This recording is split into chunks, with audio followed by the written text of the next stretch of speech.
Salut à toi, c'est Guillaume de la Chain. On se retrouve pour ce 6e épisode de la série Bitcoin Yearly Cycle Low, décembre 2026. Et comme chaque semaine, chaque dimanche, même si là je pense que tu verras ça lundi, je fais ça un peu tard et vu que j'ai 7 heures de décalage avec la France. Voilà. Mais on fait ça tous les dimanches et on voit ensemble ce qui se passe au niveau macro. Et avant toute chose, on rappelle les règles de l'aspect cyclique. Là, en l'occurrence, on rappelle les règles de Bitcoin, de BTC. Premier élément à prendre en compte, c'est que tous les 4 ans environ, on a eu un yearly cycle low. Voilà, je mets la date et le prix.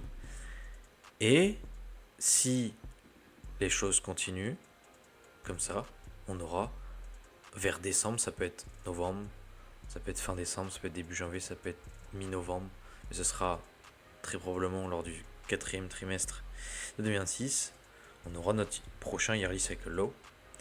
Pour rappel, un yearly cycle c'est 8 weekly cycles, un weekly cycle c'est 180 jours, mais on a une fenêtre de 24 à 42 semaines. Là, ces derniers weekly cycles, on était à 32-33 semaines, donc on est bien à la moitié en fait. Parce que 24 plus 42, 66. 66 divisé par 2, c'est autant. Un weekly cycle, c'est 3 daily cycles. Un daily cycle, c'est environ 60 jours. Pareil, on a une fenêtre de 54 à 66 jours. Le cadre, pour 2026 donc, je spécule que ce sera le dernier yearly cycle low en dessous de 100K. Donc après, on n'aura plus le choix. Il faudra acheter 6 chiffres et plus. Environ 20 trillions de quantitative easing autour du yearly cycle low, ce qui sera un peu le narratif pour expliquer pourquoi ça repart de plus belle. Je cite Laurence Lépard ici, et son livre The Big Print. Donc ouais, on arriverait à un bilan de la Fed, balance sheet de 20 trillions environ. Là on est à 7, donc ça ferait au moins je pense 15 trillions de QE, peut-être même plus. Je parie 20 parce que 20 ce serait encore plus radical. DXY 110 et plus.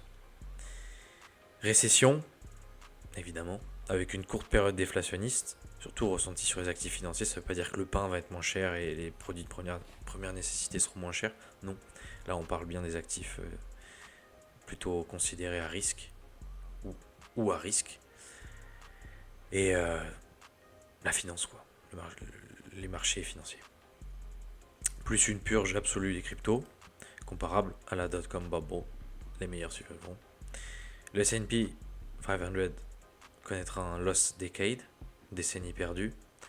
Or et BTC domineront. Et comme à chaque fois, je rappelle que c'est un jeu, mais un jeu sérieux. Parce qu'on joue notre vie en fait. On joue notre vie. Aujourd'hui, je vais faire une mise à jour sur l'indicateur SPX. C'est pas très bullish parce on va voir, on a presque atteint le seuil. Peut-être que si on a une bonne surprise, on va quand même le dépasser. Mais on a perdu en momentum. Et avant toute chose, d'ailleurs, en sauvegardant cette publi, j'avais pas vu, mais Farmer, j'avais pas fait là je fais le parallèle du coup avec ce qui se passe en France. You can pray all you want, but eventually David had to pick up a stone and act against Goliath. C'est bien beau de prier, de méditer, d'espérer, de ci, de ça, mais à un moment donné, faut y aller, faut prendre le taureau par les cornes, et c'est ce qu'on fait. C'est ce qu'on fait en ciblant le prochain yearly cycle low pour augmenter notre pouvoir d'achat drastiquement et rapidement, sans gambling, sans move de Moonboy. Premier élément qu'on voit chaque dimanche, le United States 10-year bond yield, 10-year yield, autrement dit. On est toujours dans une phase de retracement au niveau du yield, du rendement, même si là on a un rebond. La situation économique ne s'est pas améliorée entre temps, surtout que octobre-novembre, on n'a toujours pas les données. Du chômage, tout ça, des licenciements aux États-Unis, parce que bizarrement, voilà, ça tombe au moment où la situation devient un peu critique. Mais là on peut plus lâcher les données parce que si, parce que ça on les a perdus, on n'a plus le mot de passe. Mais voilà, on sait à quoi s'attendre dans les prochaines semaines là, pour le 10-year yield. Unemployment rate, le taux de chômage, toujours dans une phase d'accélération. On va voir ce que ça donne là. On a prochaine date pour les prochaines données, ce sera le 16 décembre, donc dans 2 jours à peine. Autre élément qu'on voit ensemble, c'est ceci. Par rapport au CPI, on parle beaucoup du CPI, que le CPI est sticky, donc en gros, l'inflation baisse pas, tout ça. Eh bien, si on prend d'autres données, notamment le ALNRI, Apartment List National Rent Index, on se rend compte qu'on est déjà en déflation, pardon. Donc, mais on voit aussi que le CPI Shelter, il est en train de nous faire quelque chose de plutôt une tendance désinflationniste, mais pas encore déflationniste, parce que pour rappel, c'est quand on passe en dessous de zéro que c'est considéré déflationniste. Mais tant qu'on est au-dessus, c'est désinflationniste. Voilà la différence. Et autre élément que Marco met en avant, c'est ceci. Et en réalité, voilà, quand on remplace ce métrique shelter avec le ALNRI, eh bien les deux indiquent que le CPI est bien en dessous de 2%, la fameuse target, la fameuse cible. Oui, il nous faut 2%, mais on est bien en dessous depuis un bon moment maintenant. Et on va observer les conséquences dans les prochains mois. Donc l'indicateur dont j'avais parlé il y a 2 ou 3 épisodes, c'est celui-ci. On va dire le ZBTI, parce que j'ai pas envie de le prononcer là. Et donc, effectivement, on a cherché les 0,6 quasiment, mais on est reparti à la baisse. Donc peut-être qu'on va avoir un rebond, mais il aurait mieux fallu aller briser directement là ce niveau clé, quoi. Donc on va voir. Le S&P risque quand même de faire de nouveau plus haut dans les prochaines semaines, voire prochains mois. Mais ça aurait été encore mieux avec si cet élément avait été triggered, prétérite. The question is, are we cutting rates into normalization, donc soft landing, or into a slowdown, recession? Parce qu'on voit qu'effectivement, quand on est plus dans une période de slowdown, donc de recession, ralentissement économique, eh bien le S&P, on a beau baisser les taux directeurs de la Fed, qu'est-ce qui se passe au bout de 3 mois?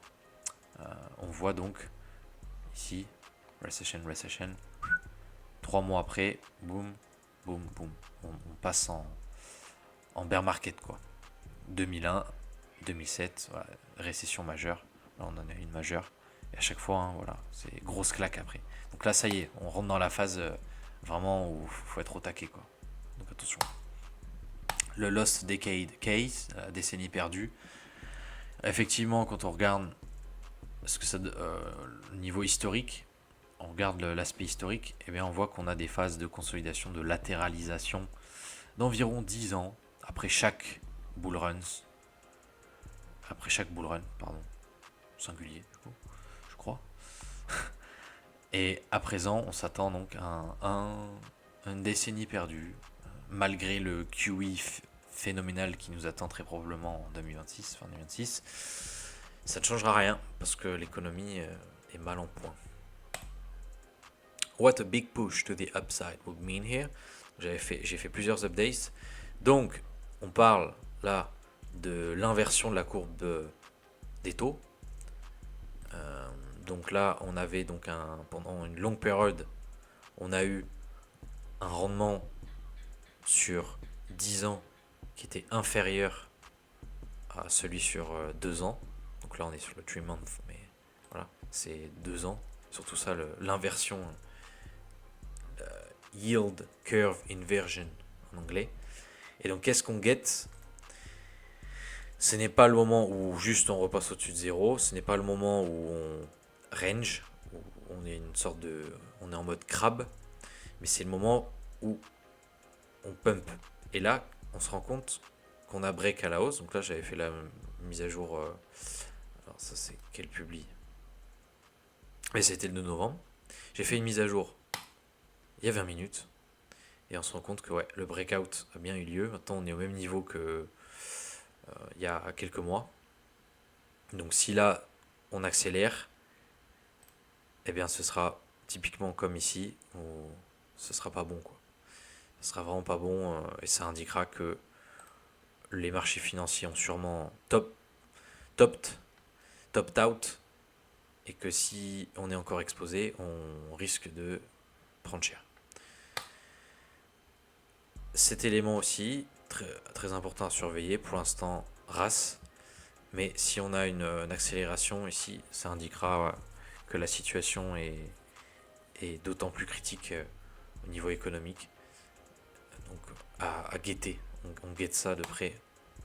Le M2 Rate of Change par rapport au US Inflation Rate, year on year. En fait, on parle encore d'inflation, voire d'hyperinflation à l'heure actuelle, mais c'est pas l'heure. Encore, c'est pas encore l'heure. Ce n'est pas encore l'heure. Pourquoi ? Parce qu'il y a eu une contraction violente de la masse monétaire M2, donc on parle bien du dollar américain, à partir de fin 2022, en gros, début 2023. Et ce qu'il faut savoir, c'est qu'il y a un lag, il y a un laps de temps entre le moment où on vit une contraction violente du M2 et le moment où ça se reflète au niveau du US Inflation Rate. Il y a une portion qu'on doit encore observer là, c'est cette portion, vers les 0%, voire en dessous. Parce qu'effectivement, à chaque fois qu'on réduit la masse monétaire très vite, qu'on augmente les taux d'un seul coup, parce que c'est un peu trop la fête, mais on vit un peu trop dans une sorte de tour d'ivoire, et on se rend plus compte de la réalité, quoi. Mais donc, hop, de manière agressive, on cut, sauf que après, le US Inflation Rate, eh bien, reflète ce move agressif. Et bien souvent, là, comme on a eu ici, on passe en déflation. Bon, là, on a touché 2020. Là, on est passé en dessous. 2008, on est passé en dessous. 2001, on a frôlé. Mais ouais, là, vu la violence et vu le temps, voilà, en dessous des 0%, eh bien, on s'attend à ce que ce soit assez violent en 2026. D'où la déflation, encore une fois, peut-être qui sera courte, mais qui sera réelle. Avant, encore une fois, The Big Print, pour relancer une nouvelle fois la machine infernale. Et donc là, on s'attend à un M2 qui exploserait très fort, forcément. Alors, ça je ne vais pas le montrer là, peut-être à la fin. Le VIX, donc ça c'est plus pour S&P, tant qu'on n'a pas d'accélération à la hausse vers les 30, 35, 40, 50, c'est bon. Bon, on a eu ça en 2008, on a eu ça en 2020, on a eu ça là, au début des années 2000. Mais pour l'instant, ça va. Mais si on a d'un coup une grosse accélération, ça sera synonyme de mouvement à la baisse violent pour le S&P. J'ai inversé. Le DXY. Donc le DXY, le dollar américain, lui, il a des cycles de 3 ans. En BTC, c'est 4. L'or, c'est 8. Nous, on a des cycles de 3 ans. Et il se trouve que là, on s'approche du prochain Yearly Cycle Low. Et la bonne nouvelle, entre guillemets, c'est qu'on a un DXY qui ne fait que retracer et on va sûrement aller chercher notre Yearly Cycle Low, peut-être à 95, voire en dessous 92, 90. Et là, on se rend compte que ça ne fait que diminuer. Et c'est bon signe pour forcément BTC et les restes sur le court terme. Parce que si là, on a un gros flush, d'un coup on passe à 97, admettons, 97,5, puis on continue notre retracement, encore une fois, assez bas, entre 90 et 92, ça serait bien. Mais derrière, après chaque yearly cycle low, peu importe l'élément en question, et bien forcément après, on repart à la hausse. Et ça coïnciderait avec tous les autres éléments que j'ai mis en avant. Federal Funds Effective Rate, donc les taux directeurs, quoi. Alors le truc c'est que là, à l'heure actuelle, pour le 26 janvier, parce que là on a cut 25 points le 10 décembre, Les prochains FOMC, eh bien, c'est le 26 janvier. Et pour le moment, la probabilité qu'on cut de nouveau de 25 points est de 27%. Et la probabilité qu'on reste au même niveau, au niveau actuel, elle est de 72%. 73, 72, 73. Donc on pourrait se dire que la Fed, elle n'est pas dans l'optique de continuer à cut agressivement. Mais le simple truc qu'il faut garder en tête, c'est ça. C'est que tant qu'on est dans une phase comme ça de retracement au niveau du US 10-year yield, eh bien la Fed n'aura pas d'autre choix que de cut de nouveau. C'est comme ça que ça fonctionne, que ça a toujours fonctionné. Et tant qu'on sera dans ce système, ce sera comme ça. Donc les narratifs à droite à gauche, on s'en moque. On a juste à regarder ça. Et voilà, on sait ce qui va se passer dans les prochaines semaines, prochains mois. Donc, personnellement, je sais que là, la probabilité, à un moment donné, elle va exploser pour de nouveau un cut. Parce que la situation est trop grave pour rester même là à 3,50. Faut aller jusqu'à 0 ou pas loin de 0 pour relancer le quantitative easing et pour démarrer the big print. Une fois que tout se sera bien cassé les dents. Et notre cher BTC, il consolide. Personnellement, je suis toujours exposé. J'attends au moins un rebond. Est-ce qu'on va aller chercher les 100K? Je pense que oui, je pense qu'on va repasser les 100K. Mais est-ce qu'on va aller faire un nouvel ATH? Ça, je ne sais pas. Bon, je ne sais même pas. Ça se trouve là, on va aller droit vers 0. Hein. Il y a une probabilité négligeable. Mais non, personnellement, j'attends un rebond considérable. Et là, je commencerai à scale out, toujours en visant donc le prochain yearly cycle low, parce que 2026, selon moi, va être bien rouge, y compris pour BTC. BTC est encore perçu comme une valeur, n'est pas encore perçu comme une valeur refuge, simplement comme une réserve de valeur. Et de ce fait, on vend. Quand la situation devient critique, on vend. Et si en plus le dollar américain reprend en force dans les prochains mois, voilà, ça sera pas bon pour le reste non plus, quoi. Donc ma stratégie, elle est là. J'attends de voir ce qui se passe dans les prochains jours, les prochaines semaines. Je scale out. Je suis sidelined pendant quelques mois jusqu'à aller trouver notre prochain early cycle low. Et ensuite, exposition maximale pour pour éviter de se faire paupériser. Parce que ce soit le dollar, mais aussi l'euro et tout le reste, ça va être un carnage. Et comme le dit Laurence Lépard, the inflation this will unleash will be devastating. Malheureusement pour la personne donc, qui n'a pas d'or ou de BTC ou même pas d'IMO ou de quelques actions, enfin rien quoi. Elle a juste un compte bancaire avec quelque chose dessus, voire pas grand chose, voire rien. Et ça sera pas beau, ça sera moche. Et oui, donc le mot de la fin de Journeyman, don't care about rich, parce que ouais, c'était une publication de Christian. One day closer, we are all pre-rich, donc still waiting. Donc c'est voilà, on attend, on hodl, et on attend que BTC explose. Et lui, il avait répondu, donc don't care about rich. We have always been rich. You just forgot. You have to focus on the wealth of experience and energy you have absorbed comme ça, over the years and give it direction to achieve your one day closer. Pre-rich is a psyop meant to keep you poor. Parce que oui, quelque part, clairement, je me considère riche parce que je suis vivant personnellement. Je suis vivant, j'ai failli y passer il y a 2 jours.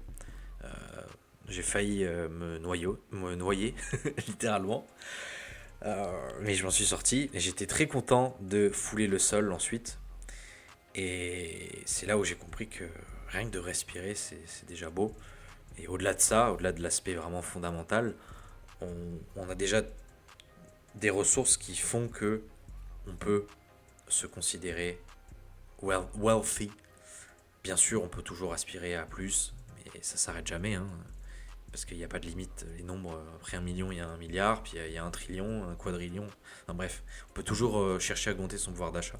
Mais le tout, c'est de pas justement être comment dire, convaincu qu'on a, on l'a pas encore fait. Parce que quelque part, à chaque fois qu'on obtient quelque chose ou qu'on arrive à ressortir victorieux d'une situation, eh bien, on y est en fait, on a atteint la destination.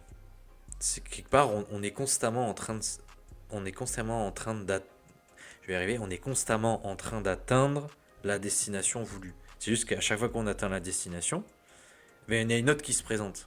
Donc on n'est jamais vraiment satisfait, mais en réalité, on est riche depuis longtemps. Je veux dire, si tu as déjà accompli certains objectifs dans la vie, t'es déjà, c'est bon quoi. Ça veut pas dire qu'il faut se la couler douce et succomber à ces pulsions les plus basses derrière, non. Mais, voilà, faut peut-être pas être dans cet état d'esprit là quoi. Être en mode, ah oui, oui, vite, j'en peux plus. Et plutôt le vivre directement, spirituellement. Et le reste vient après. Bon, je pense que tu l'as entendu dans ma voix, je suis détendu. Pas de stress. On y va à tâtons. Pas la peine de spéculer dans tous les sens. On voit ce qui se passe de manière froide, avec une approche scientifique. On adapte sa stratégie s'il faut, évidemment. On va voir ce qui se passe dans les prochaines semaines. Et voilà, c'est aussi simple que ça. Non, plus facile à dire qu'à faire. C'est en réalité très difficile. Mais on s'y fait.